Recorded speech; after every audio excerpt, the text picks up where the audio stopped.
नमस्कार मित्रों, मैं अशोक राजपूत। आप देख रहे हैं स्टार मैक्स न्यूज चैनल। आइए आज बात करते हैं कंगना रनावत और शिवसेना में मची घमासान को लेकर।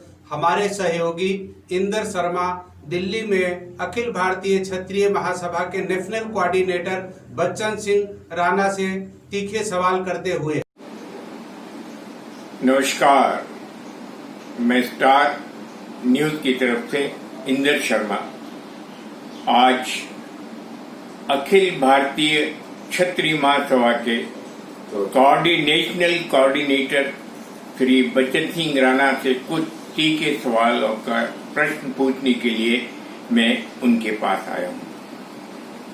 आप इन सभी सवालों को ध्यानपूर्वक सुनिए और आदरणीय बच्चन सिंह जी 27 प्रदेशों में अखिल भारतीय क्षत्रिय महासभा का कार्य देखते हैं।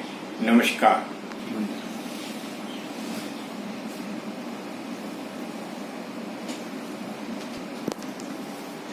राणा साहब, वेलकम स्टार न्यूज की ओर से आपको। सबसे पहला प्रश्न आपके सामने, इस वक्त जो भारत के अंदर, इस देश के अंदर जो चेंजेस या वातावरण में जो गर्माहट है, और गर्माहट का कारण है कंगना रावत की वजह से कई प्रश्न उठे हैं। और एक मुख्य प्रश्न है जो अखिल भारतीय क्षत्रिय महासभा ने नहीं उठाया, संतों के बारे में। हम कंगना रावत के लिए क्षत्रिय महासभा आगे आई, लेकिन संतों के लिए क्यों नहीं आई, ये सवाल मैं आपसे पहले पूछना चाहता हूँ। धन्यवाद। स्टार न्यूज का बहुत आभार। मैं अखिल भारतीय क्षत्रिय महासभा का नेशनल कोऑर्डिनेटर बच्चन सिंह राणा पूरे देशवासियों के समक्ष आज दिल्ली कार्यालय से सभी देशवासियों को प्रणाम करते हुए, लंबे समय लॉकडाउन में रहे और आपका प्रश्न आज पहली बार कार्यालय में आया है मेरे पास।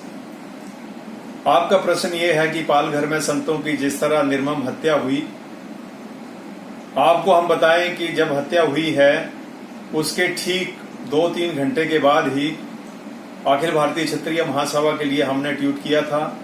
और अखिल भारतीय क्षत्रिय महासभा के मुंबई प्रदेश के अध्यक्ष ओपी सिंह जी और उनकी टीम ने काफी संतों के लिए, और आपने देखा रीटा फाउंडेशन, ये सभी तमाम हमारे पदाधिकारी पालघर संतों के लिए न्याय की मांग उठा चुके हैं। और उसी के साथ में हिंदू रक्षा सेना का मैं प्रभार देखता हूं। हिंदू रक्षा सेना के जो अध्यक्ष हैं स्वामी प्रबोधानंद गिरी महामंडलेश्वर, जिनकी अध्यक्षता में बहुत जोर शोर से ये संतों की जो निर्मम हत्या है उसका मामला उठाया गया है और वो मामला भी चल रहा है।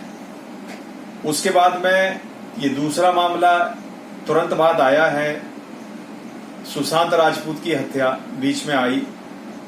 उसके लिए भी तमाम देश के सभी पूरे देश के मैं सभी भारतवासियों का बहुत बहुत हार्दिक तहे दिल से धन्यवाद करता हूं, क्योंकि सभी ने मिलकर अन्याय और जुर्म के खिलाफ जो आवाज उठाई है, देश में एक नई जागरूकता का जो आह्वान किया है, तो उसके लिए सभी संगठन, चाहे वो देश में कोई भी संगठन आगे आया है, मैं सभी का आभार व्यक्त करता हूं।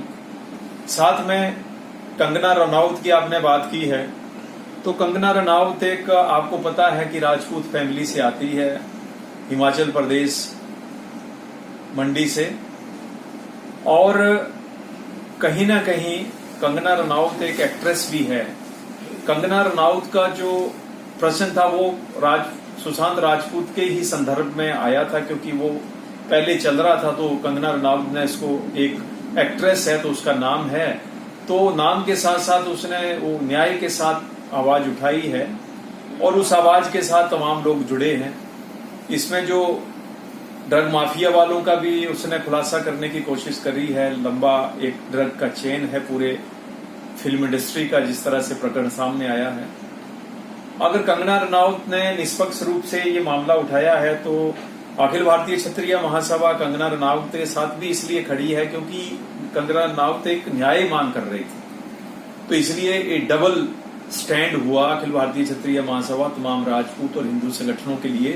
तो एक मंच पर आए हैं क्योंकि मुद्दा एक ही था कि सुशांत राजपूत को न्याय मिले जल्दी से।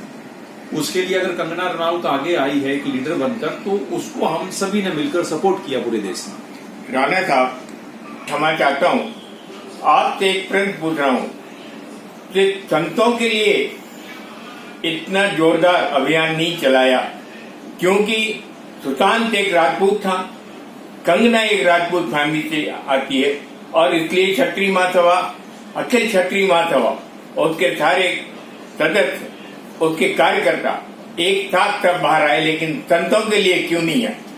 यहाँ प्रश्न जहां तक राजपूतों का है, आपको पता होगा कि संतों का भी हम लोग अगुवाई कर रहे हैं क्योंकि संतों के हमारी अध्यक्षता हिंदू रक्षा सेना के महामंडलेश्वर स्वामी प्रबोधानंद गिरी जी कर रहे हैं। और ये अखिल भारतीय क्षत्रिय महासभा के हमने संरक्षक भी बनाए हैं क्योंकि एक संत जिस समुदाय में रहता है तो संत का शरण लेना हमारी जो मूलभूत प्रकृति हमारी प्रकृति में है राजपूतों की, और हिंदू सनातनी परंपरा की प्रकृति में है। तो जब हम लोग सभी जितने राजपूत संगठन हैं, हमने मिलकर आह्वान किया है किसी संत की अगुवाई ही में ये काम किया जाएगा, तो इसके लिए हमने हिंदू रक्षा सेना के महामंडलेश्वर स्वामी प्रबोधानंद गिरी जी को चुना हुआ है अपना अध्यक्ष। और जब वो चाहेंगे, जिस दिन आह्वान करेंगे, तो उसी दिन यहाँ के से तमाम राजपूत, तमाम हिंदू संगठन साथ में मिलकर कूच करेंगे। तो हमारी ये ऑलरेडी ही एक तरीकेबद्ध, ये हमारी एक तरीकेबद्ध योजना है। तो इसे भी हम लेंगे। और अभी जो हॉट मुद्दा है ये सामने उभर कर आया है और जहां राजनीति और पूरा माहौल गर्म हो गया है इसके ऊपर, तो ये भी चल रहा है, वो भी चलेगा, वो भी इक्वली चलेगा। वो जैसे ये डाउन होगा तो वो चलेगा क्योंकि मुद्दे चलने हैं। ये दोनों मुद्दे देश की अस्मिता का सवाल है। तीसरा प्रश्न आपसे, ये जो मुद्दे इतने चल रहे हैं और ये गर्माहट जो चल रही है, इसका महाराष्ट्र की राजनीति पर और सेंट्रल पर क्या असर पड़ेगा और बीजेपी का क्या असर पड़ेगा? विचार जहां तक आपने पूछा राजनीति के ऊपर क्या प्रभाव पड़ता है, संगठनों से होकर राजनीति चलती है, आप सभी को पता है।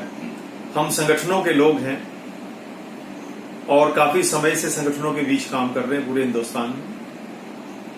मैं राजनीति को एक तीसरी दृष्टि से आपको बताना चाह रहा हूं।